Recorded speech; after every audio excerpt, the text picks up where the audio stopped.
Learn with me Neetha എന്ന എൻ്റെ YouTube ചാനലിലേക്ക് എല്ലാ കുട്ടികൾക്കും സ്വാഗതം. അപ്പോൾ ഞാൻ ഇന്ന് എടുക്കാൻ പോകുന്നത് 9ാം ക്ലാസ്സിലെ ജിയോഗ്രഫിയുടെ 3rd ചാപ്റ്റർ ആയിട്ടുള്ള നാഷണൽ ഇൻകം എന്ന ചാപ്റ്ററിൻ്റെ ലെറ്റസ് അസസ്സാണ് എടുക്കാനായിട്ട് പോകുന്നത്. അപ്പം നോക്കിയേ, which among the following is not an important objective in estimating national income? അപ്പോൾ ഈ തന്നിരിക്കുന്നവയിൽ ഏതാണ് ദേശീയ വരുമാനം, അതായത് നാഷണൽ ഇൻകം ഇല്ലേ, ദേശീയ വരുമാനം കണ്ടെത്തുന്നതിലെ പ്രധാന ലക്ഷ്യങ്ങളിൽ പെടാത്തത് ഏതാണെന്നാണ് ചോദിച്ചിരിക്കുന്നത്. To study the economic problems, ഒന്നാമത്തത് എന്ന് വെച്ചാൽ എന്തുവാണ്, സാമ്പത്തിക പ്രശ്നങ്ങൾ പഠിക്കുന്നതിന്. To help in formulating the government plans, എന്തുവാണ്, പദ്ധതി അതായത് പ്ലാൻസ് ആസൂത്രണം ചെയ്യുന്നതിന് ഗവൺമെൻറ്റിനെ സഹായിക്കുന്നത്. C, to calculate the population of a country, അതായത് രാജ്യത്തെ പോപ്പുലേഷൻ ജനസംഖ്യ കണക്കാക്കുന്നതിന്. 4, to analyse the contribution of different sectors, അതായത് വിവിധ മേഖലകളിലെ കോൺട്രിബ്യൂഷൻ വിലയിരുത്തുന്നതിന്, സംഭാവനകൾ വിലയിരുത്തുന്നതിന്. അപ്പോൾ ഇതിനകത്ത് നാഷണൽ ഇൻകത്തിൽ കണ്ടെത്തുന്നതിലെ പ്രധാന ലക്ഷ്യം അല്ലാത്ത ഏതാണ്, സി ആണ്. To calculate the population of a country ആണ് അതിൻ്റെ ആൻസർ വരുന്നത്. ഇനി അടുത്തത് നോക്കിയേ, which among the following concept of national income considers the domestic territory of a country, അതായത് രാജ്യത്തിൻ്റെ ആഭ്യന്തര അതിർത്തി എന്ന് വെച്ചാൽ ഡൊമസ്റ്റിക് ടെറിട്ടറി, ആഭ്യന്തര അതിർത്തിക്ക് പ്രാധാന്യം നൽകുന്ന ദേശീയ വരുമാന ആശയം ഏതാണ്, നാഷണൽ ഇൻകത്തിൻ്റെ ആശയം ഏതാണെന്നാണ് ചോദിച്ചിരിക്കുന്നത്. അപ്പോൾ ഓപ്ഷൻസ് ഏതൊക്കെയാണ് തന്നിരിക്കുന്നത്, GNP, GDP, per capita income and NNP. ഏതാണ് ഇതിനകത്ത് വരുന്നത്, GDP ആണ് ആൻസർ വരുന്നത്. ഇനി അടുത്തത് write short notes on the following. Short notes എഴുതാനായിട്ടാണ് പറഞ്ഞിരിക്കുന്നത്. ഒന്നാമത്തെ question, main concept of national income, national ഇൻകത്തിൻ്റെ മെയിൻ കൺസെപ്റ്റ് എന്തൊക്കെയാണ് എന്നാണ് ചോദിച്ചിരിക്കുന്നത്. നോക്കിയേ, main concept of national income, gross national product. Gross national product is an important concept of national income. അപ്പം national ഇൻകത്തിൻ്റെ മെയിൻ കൺസെപ്റ്റ് എന്താണ്, ഗ്രോസ് നാഷണൽ പ്രോഡക്റ്റ് ആണ്. ഈ ഗ്രോസ് നാഷണൽ പ്രോഡക്റ്റ് ആണ് it is an important concept of national income. It is calculated on the basis of the final goods and service produced in A country. ഇതെങ്ങനെയാണ് calculate ചെയ്യുന്നത്, ഇത് രാജ്യത്ത് അതായത് കൺട്രിയിൽ ഉൽപ്പാദിപ്പിക്കുന്ന ഗുഡ്സിൻ്റെയും സർവീസിൻ്റെയും അടിസ്ഥാനത്തിലാണ് ഇത് കാൽക്കുലേറ്റ് ചെയ്യുന്നത്. The product that are available for consumption are called final product. എന്താണ് പറയുന്നത്, അതായത് ഉപഭോഗത്തിൻ്റെ ലഭ്യമായ ഉൽപ്പന്നങ്ങളെ അന്തിമ ഉൽപ്പന്നം എന്ന് പറയുന്നു. എന്താണ് പറയുന്നത്, the product that are available for consumption are called final product. For example, we manufacture shirts using raw materials such as cloth, thread and buttons. Here, the shirt is the final product of consumption. ഇതിൻ്റെ example എന്താണ് പറയുന്നത്, നമ്മൾ എന്ത് ചെയ്യുന്നു, shirt ഉണ്ടാക്കാൻ വേണ്ടി നമ്മൾ എന്തൊക്കെ റോ മെറ്റീരിയൽസ് ആണ് യൂസ് ചെയ്യുന്നത്, ക്ലോത്ത്സ്, ത്രെഡ്, ബട്ടൺസ് എല്ലാം നമ്മൾ യൂസ് ചെയ്യുന്നു. അത് വെച്ച് നമ്മൾ ഉണ്ടാക്കുന്ന ഫൈനൽ പ്രോഡക്റ്റ് എന്താണ്, ഷർട്ട് തന്നെയാണ് അല്ലേ.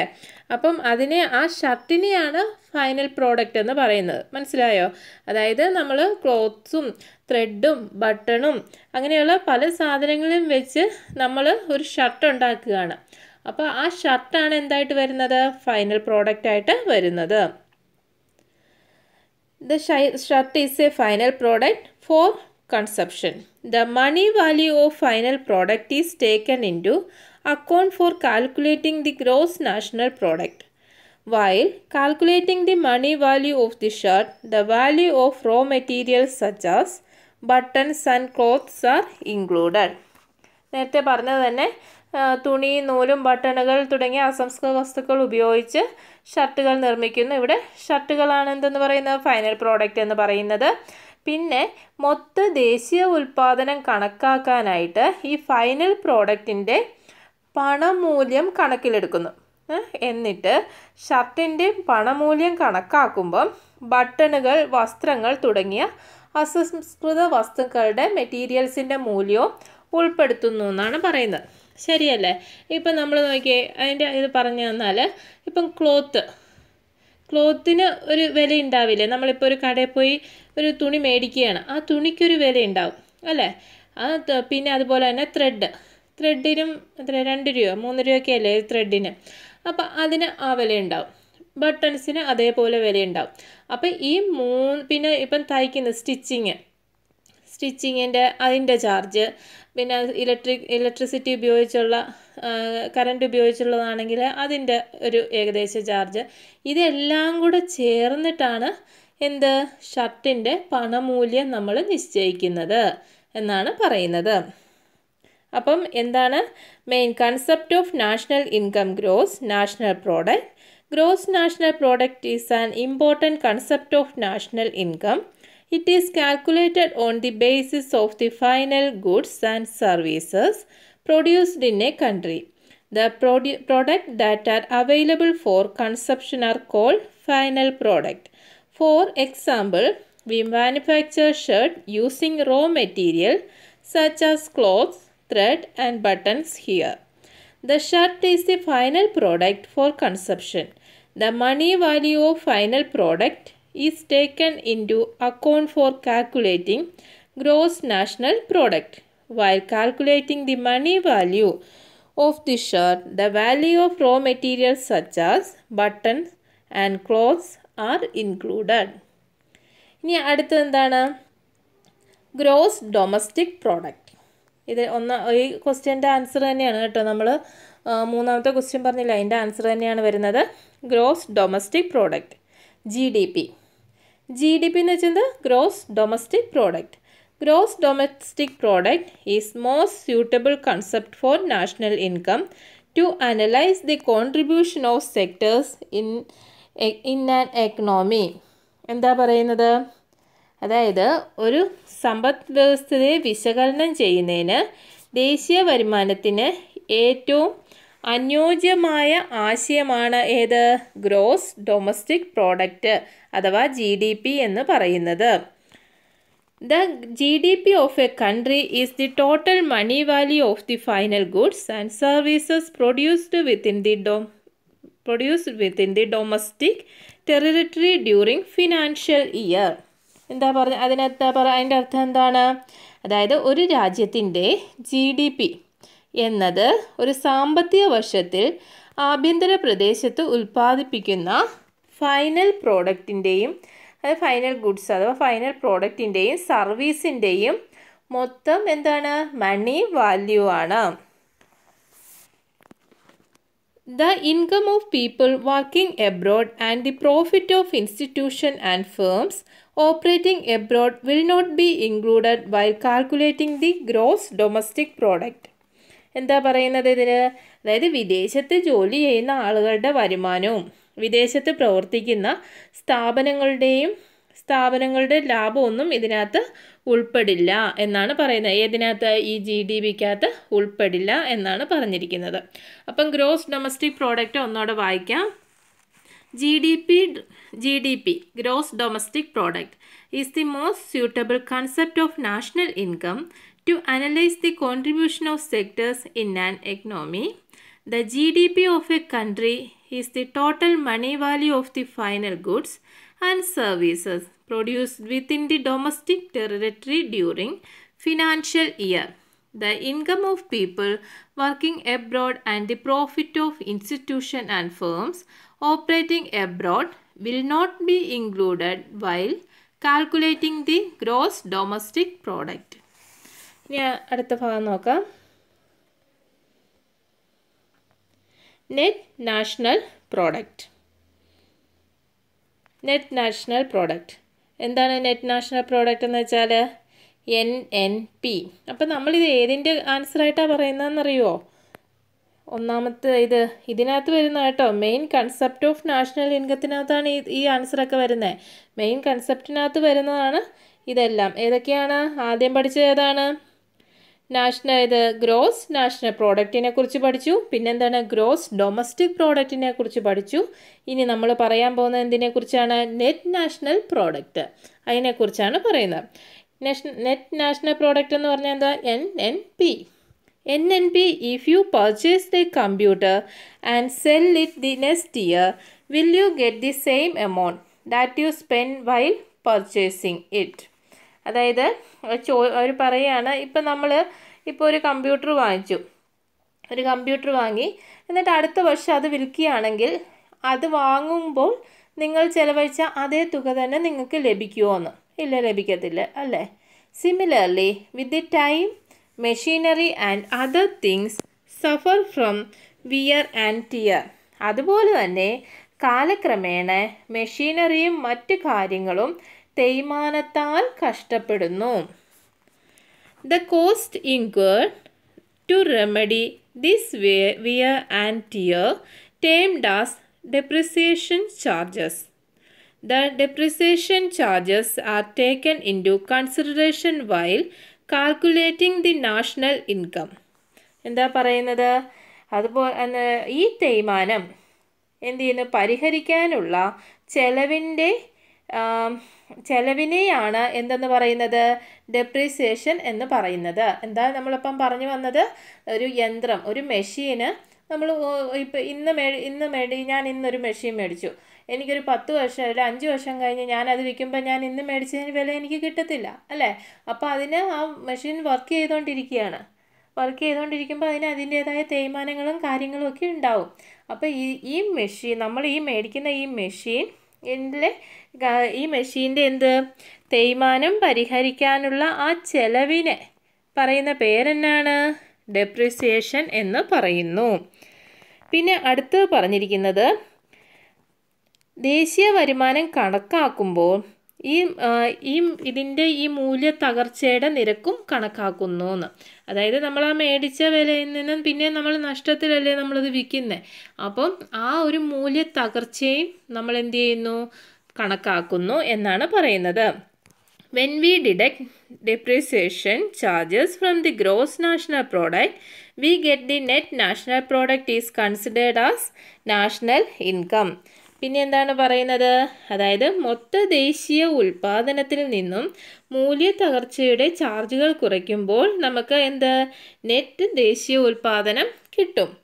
നെറ്റ് ദേശീയ ഉൽപ്പാദനം നമ്മൾ വരുമാനമായിട്ട് ഉൽപ്പാദന വരുമാനമായിട്ട് കണക്കാക്കുന്നു എന്നാണ് പറയുന്നത്. National product, we get the national product is considered as national income. ഇനി നെറ്റ് നാഷണൽ പ്രോഡക്റ്റ് എങ്ങനെ നമുക്ക് കണ്ടുപിടിക്കാൻ പറ്റും? Net national product equal to gross national product minus depreciation charges. അപ്പോൾ ഇതിനകത്ത് എന്താണ് നെറ്റ് നാഷണൽ പ്രോഡക്റ്റിൽ നമ്മൾ പറയേണ്ടത്? NNP, if you purchase a computer and sell it the next year, will you get the same amount that you spend while purchasing it? Similarly, with the time machinery and other things suffer from wear and tear.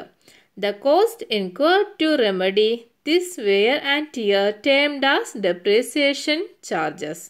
The depreciation charges are taken into consideration while calculating the national income. When we deduct depreciation charges from the gross national product, we get the national product is considered as national income. Net national product equal to gross national product minus depreciation charges. ഇനി അടുത്തത് എന്താണ്? Pre capita income. Pre capita income എന്ന് വെച്ചാൽ എന്താണ്? പ്രതിശീർഷ വരുമാനം. When we divided the national income by the population, we get per capita income. It helps to know the economic position of a country and to compare it with other countries. എന്താ പറയുന്നത്? നമ്മൾ ദേശീയ വരുമാനം ജനസംഖ്യ കൊണ്ട് divide ചെയ്യുമ്പോഴത്തേക്ക് നമുക്ക് ലഭിക്കും? ഈ പ്രീ ക്യാപിറ്റ ഇൻകം ലഭിക്കും. എന്തിനെ ഡിവൈഡ് ചെയ്യണം? നാഷണൽ ഇൻകത്തെ എന്തുകൊണ്ട്? പോപ്പുലേഷൻ കൊണ്ട് ഡിവൈഡ് ചെയ്യുമ്പോൾ നമുക്ക് എന്ത് കിട്ടും? പ്രീ ക്യാപിറ്റ ഇൻകം കിട്ടും. PER എന്നാണ് ഞാൻ എഴുതിയിരിക്കുന്നത് കേട്ടോ. PRE ആണ് വരുന്നത് കേട്ടോ. ഞാൻ PER എന്ന് എഴുതിയിരിക്കുന്നത്, അതൊന്ന് തിരുത്തണേ. It helps to know the economic position of a country and to compare it with other countries. എന്ന് വെച്ചാൽ ഒരു രാജ്യത്തിൻ്റെ സാമ്പത്തിക സ്ഥിതി അറിയാനും മറ്റ് രാജ്യങ്ങളുമായി താരതമ്യം ചെയ്യാനും എന്തുപയോഗിക്കുന്നു? ഇത് ഉപയോഗിക്കുന്നു എന്നാണ് പറയുന്നത്. ഇത് പ്രീ ക്യാപിറ്റ ഇൻകം ഉപയോഗിക്കുന്നു എന്നാണ് പറയുന്നത്. പ്രതിശീർഷ വരുമാനം ഉപയോഗിക്കുന്നു. അപ്പം എന്താണ്? When we divided the national income by population we get per capita income. It helps to know the economic position of a country and to compare it with other countries. ഇനി നമുക്ക് അടുത്ത ആൻസറിലേക്ക് പോവാം. പിന്നെ നമുക്ക് അവിടെ കൊടുത്തിരിക്കുന്ന ലെറ്റർ സക്സസിൽ ആദ്യത്തെ എന്താണ്? മെയിൻ കൺസെപ്റ്റ്സ് ആണ്. നാഷണൽ ഇൻകത്തിൻ്റെ മെയിൻ കൺസെപ്റ്റാണ് ചോദിച്ചിരിക്കുന്നത്. ഇനി അടുത്തത് ക്വസ്റ്റ്യൻ എന്ന് വെച്ചാൽ രണ്ടാമത്തത് പറഞ്ഞിരിക്കുന്നത് ദ സെൻട്രൽ സ്റ്റാറ്റിസ്റ്റിക്കൽ ഓഫീസ്, അതാണ് കൊടുത്തിരിക്കുന്നത്. ഞാൻ കാണിച്ചു തരാവേ. നോക്കിയേ, CSO എന്ന് വെച്ചാൽ എന്താ? Central statistics office. അപ്പം നമുക്ക് അതിനെക്കുറിച്ച് പറയാം. Central Statistical Office. CSO is the official agency that estimates the national income of India. CSO എന്ന് വെച്ചാൽ എന്താണ്? ഇത് ഇന്ത്യയുടെ ദേശീയ വരുമാനം കണക്കാക്കുന്നതിനുള്ള ഔദ്യോഗിക ഏജൻസിയാണ് ഏത്? CSO, Central Statistics Office. The estimation is done mainly for the purpose of planning and development activities of the government. അതായത് ഗവൺമെൻറ്റിൻ്റെ ആസൂത്രണത്തിനും വികസനങ്ങൾക്കുമാണ് ഇത് ഈ CSO മെയിനായിട്ട് പങ്കുവയ്ക്കുന്നത്. It is also help to understand the nature of the employment the people are engaged in India. We make use of the product income and expenditure method to estimate national income. എന്താണ് പറയുന്നത്? ഇതിനകത്ത് തൊഴിൽ മേഖലകളുടെ, അതായത് ഗവൺമെൻറ്റിൻ്റെ ആസൂത്രണത്തിനും വികസനത്തിനുമായിട്ട് ആണല്ലോ ഈ CSO ഉപയോഗിക്കുന്നത്. അപ്പം തൊഴിൽ മേഖലകളുടെ സ്വഭാവവും ആളുകൾ ഏർപ്പെട്ടിരിക്കുന്ന തൊഴിൽ രംഗങ്ങളും മനസ്സിലാക്കാനായിട്ടും ഇതുകൊണ്ട് സാധിക്കുന്നുണ്ട്. ഇന്ത്യയിൽ ഇത് നാഷണൽ ഇൻകം കണക്കാക്കാനായിട്ട് ഉൽപ്പന്നം, പ്രൊഡക്റ്റ്, പിന്നെ വരുമാനം, ചെലവ് എന്നീ രീതികളൊക്കെയാണ്. അതായത് ഇൻകം, എക്സ്പെൻഡിച്ചർ, പ്രോഡക്റ്റ് എന്നീ രീതികളാണ് ഉപയോഗിക്കുന്നത് നാഷണൽ ഇൻകം കണക്കാക്കാനായിട്ടെന്നാണ് പറഞ്ഞു വരുന്നത്. അപ്പോൾ എന്താണ്? The central statistics office.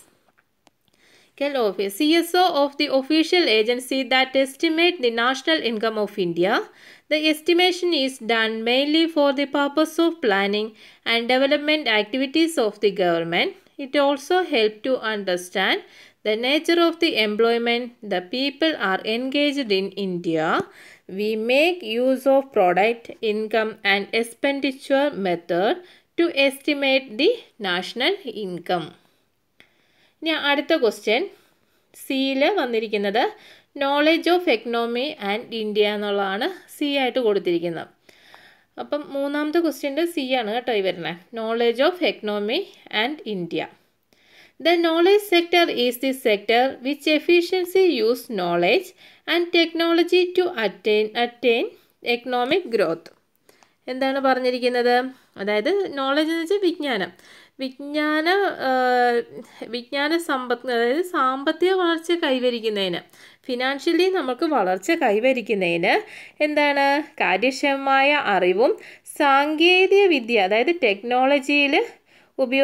Technology ഉപയോഗിക്കുന്ന മേഖലയാണ് ഏത്? നോളേജ് സെക്ടർ എന്ന് പറയുന്നത്. എന്താ പറഞ്ഞത്?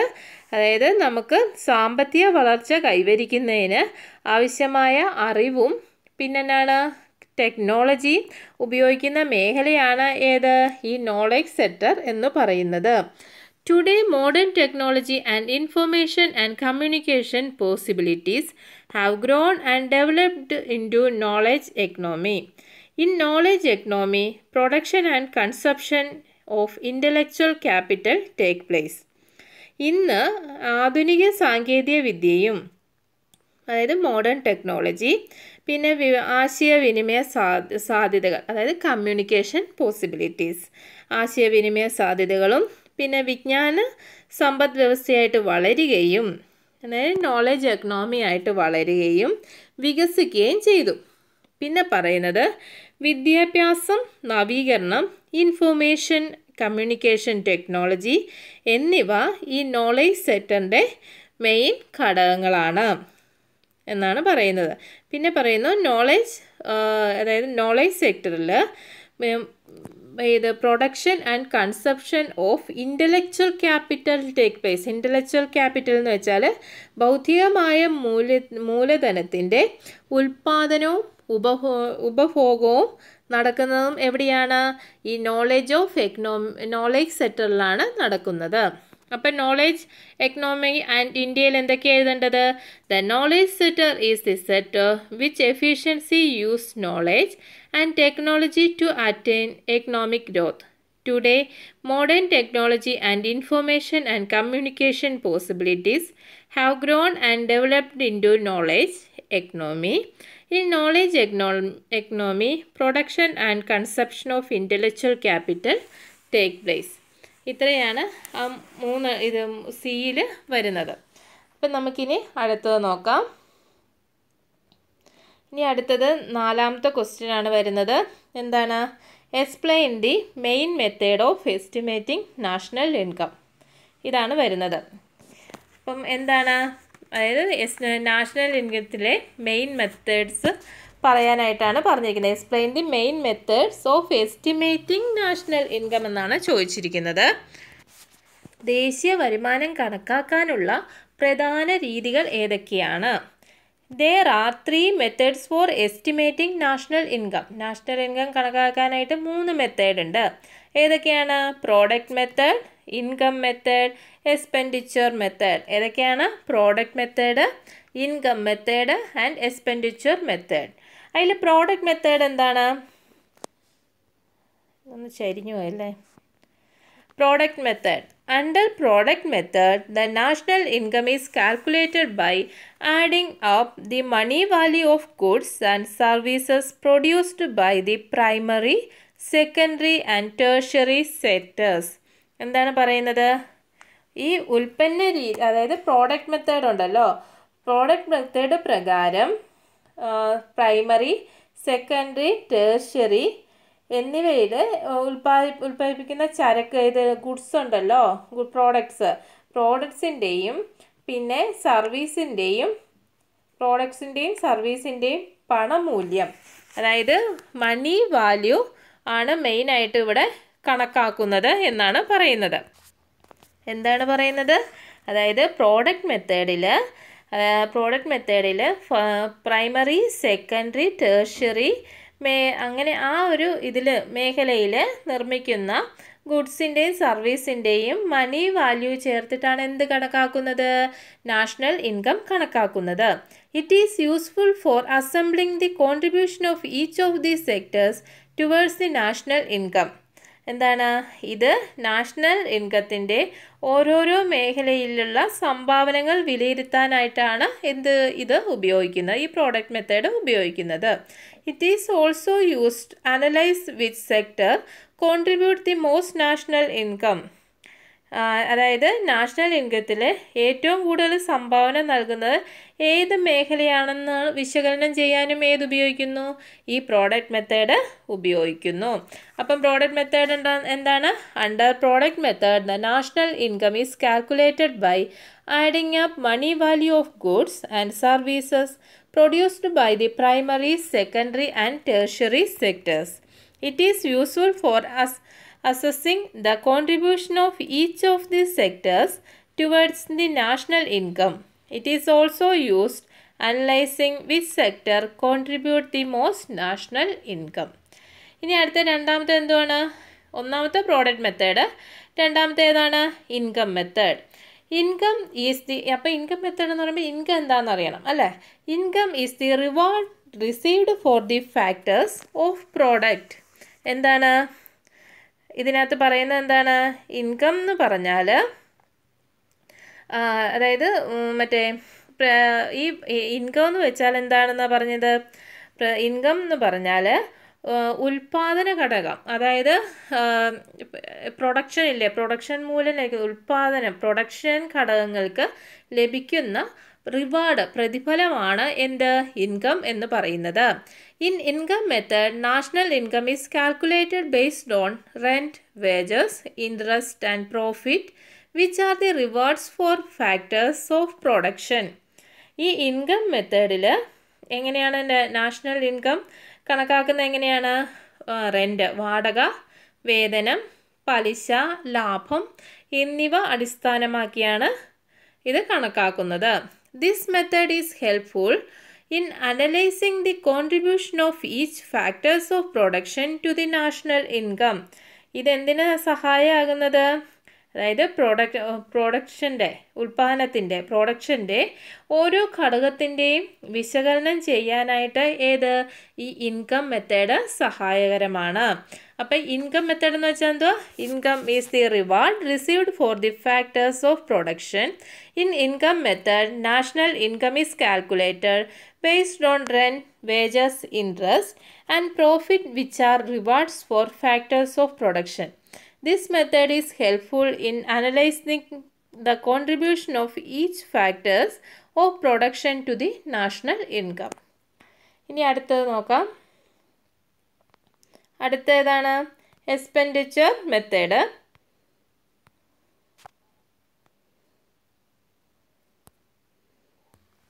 Expenditure method.